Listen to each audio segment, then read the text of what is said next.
नमस्कार मित्रांनो, royal power poultry फार्ममध्ये पुन्हा एकदा तुमचं स्वागत आहे. आज आपण पाहणार आहोत बॉयलर कोंबडी पालन डे 2.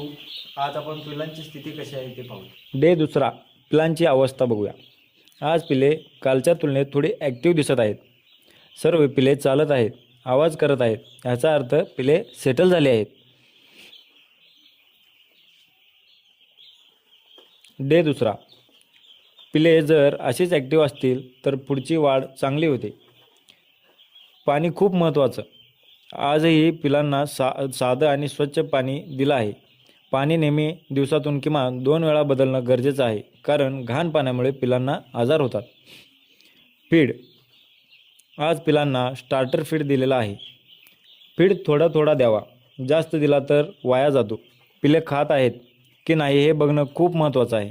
लाईट आणि तापमान, आजही लाईट सतत चालू ठेवली आहे. जर पिले लाईटखाली खूप जास्त जमा होत असतील तर तापमान कमी आहे हे समजायचं, आणि जर पिले लाईटपासून लांब जात असतील तर तापमान जास्त आहे हे आपण समजायचं. आज आहे डे 2, त्यासाठी तुम्हाला मी काही टिप्स सांगणार आहे. पिलांची गर्दी होऊ देऊ नका. पाणी नेहमी स्वच्छ ठेवा. फीड वाया जाऊ देऊ नका. पिलांची हालचाल रोज तपासा.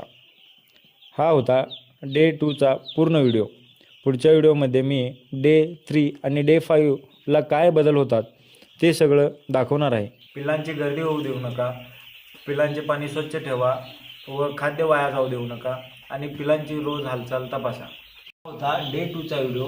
डे 3 ते डे 5पर्यंतचे होतात बदल ते मी तुम्हाला पुढच्या व्हिडिओमध्ये नक्की दाखवेन. जर तुम्हाला बॉयलर कोंबडी पालन शिकायचं असेल तर रॉयल पॉवर पोल्ट्री फार्मला नक्की सबस्क्राईब करा. व्हिडिओ आवडला तर नक्की लाईक करा, आणि तुम्हाला काही प्रश्न असतील तर कमेंट बॉक्समध्ये नक्की विचारा.